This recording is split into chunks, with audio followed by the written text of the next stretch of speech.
the second summer. My second year at summer showtime, I was promoted to be one of the children's theater directors. I directed shows with a cast of 60 12-year-olds, and I'll toot my own horn, I made some interesting directing choices, such as pushing the Little Mermaid around on a rolling office chair, papier-mâchéd to look like a large shell. Her hair only got caught in the wheels twice. I knew everyone.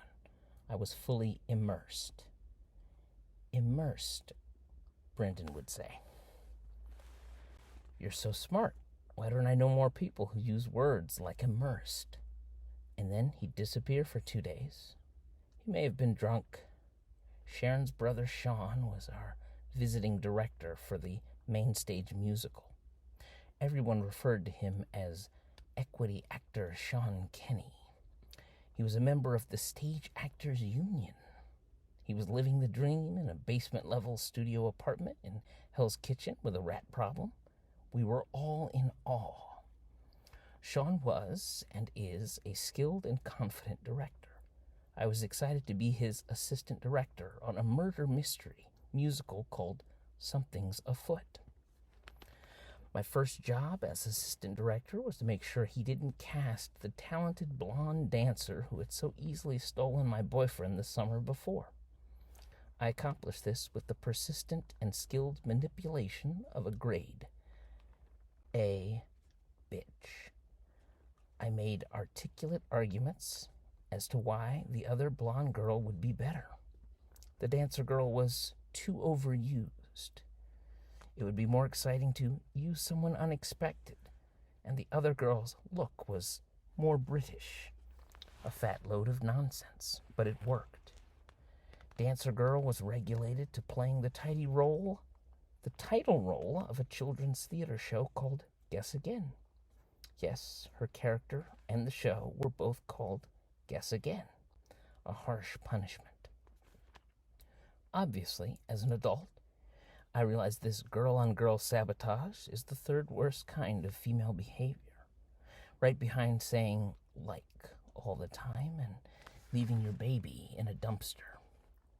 I'm proud to say I would never sabotage a fellow female like that now, not even if Christina Applegate and I were both up for the same part as Vince Vaughn's mother in a big-budget comedy called Beer Guys.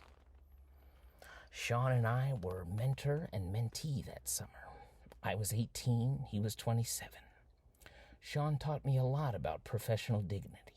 For example, this was when call waiting was new, and if you left Sean on the other line for more than 10 seconds, he would hang up, and our show was a hit.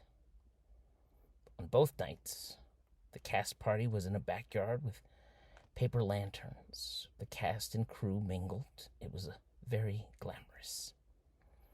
Summer Showtime alum Richard D. Ettilis was there. My friend Vanessa had gone to her 8th grade dance with Richard D. Ettilis, and he had picked her up wearing a baseball shirt customized with an iron-on photo of Olivia Newton-John. It said Olivia Newton-John in puffy letters on the front and totally hot on the back. Richard had been the first of the Showtime boys to quietly come out after his stint at the Pennsylvania Governor's School for the Arts, an exclusive state-run arts intensive that might as well have been called the Pennsylvania Governor's Blowjob Academy. Imagine a bunch of 17-year-old theater boys away from home for the first time for 6 weeks. They were living in empty college dorms. For the love of Mike, literally. Think of the joy and the freedom they must have felt, like being on an all-gay space station. I'm sure there were 1 or 2 straight boys there too, and I imagine they did incredibly well with the 1 or 2 straight girls. Sean was flirting with Richard. We were seated at a picnic table at the party, and I realized they were playing footsie under the table. I could not contain my judgment. "What are you doing?" I demanded, trying to be funny and controlling at the same time. They ignored me. Richard got up to get a soda. I turned to Sean. He's so cheesy and gross. My power of suggestion technique had worked so well when I was screwing over that blonde girl. I used any ammunition I could muster. He smokes, you know. As the night wore on, I didn't get the hint. I stayed at the table with two people who were clearly going to hook up. I tried some sarcastic eye contact as Richard told Sean about his dream to turn Xanadu into a stage play.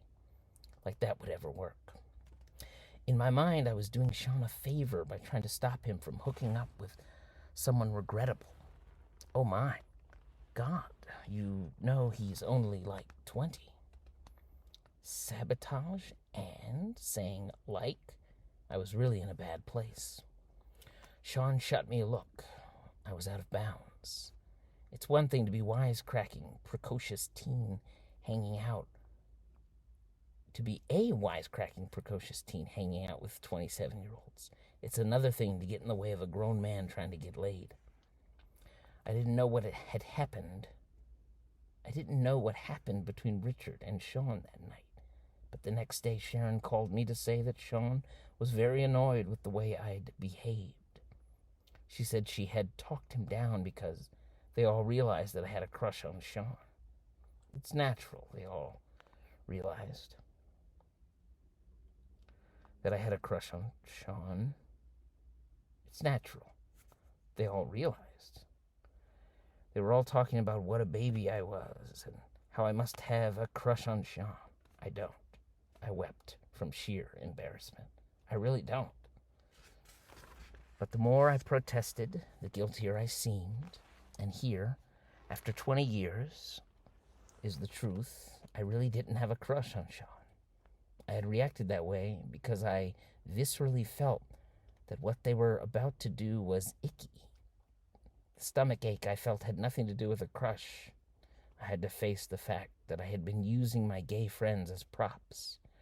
They were always supposed to be funny and entertain me, praise me, and listen to my problems. And their life was supposed to be a secret that no one wanted to hear about. I wanted them to stay in the half closet. Equity actor Sean Kenny did not live in the half closet. He had moved away to New York and was just back for a visit. He was a grown man. My reaction to his hooking up with Richard Diatelis made me feel like Coach Garth. I stroked my thick blonde mustache and thunk about what I had done. It was a major and deeply embarrassing teenage revelation. It must be how straight teenage boys feel when they realize those boobs they like have heads attached to them. I thought I knew everything after the first summer. Being gay is not a choice. Gay people were made that way, by God. I'd lectured Mr. Garth proudly, but it took me another year to figure out the second part. Gay people were made that way by God, but not solely for my entertainment. We can't expect our gay friends to always be single, celibate, arriving early with the nacho fixins, and we really need to let these people get married already. Before the final performance of every summer, all the kids were invited on stage, and together we sang Fill the World with Love from Goodbye, Mr. Chips. Everyone would cry their heads off. It felt like the end of camp. And I imagine some of those kids had more to dread about going back to school than just boredom and health class. With his dream of a theater program for young people, Larry Wentzler had inadvertently done an amazing thing for all these squirrels. They had a place where they belonged, and even if it was, he didn't want to deal with their being different. He didn't treat them any differently, which I think is a pretty successful implementation of Christianity. We should strive to make our society more like summer showtime, mostly a meritocracy, despite some vicious backstabbing. Everyone gets a spot in the chorus. Bring white shorts from home.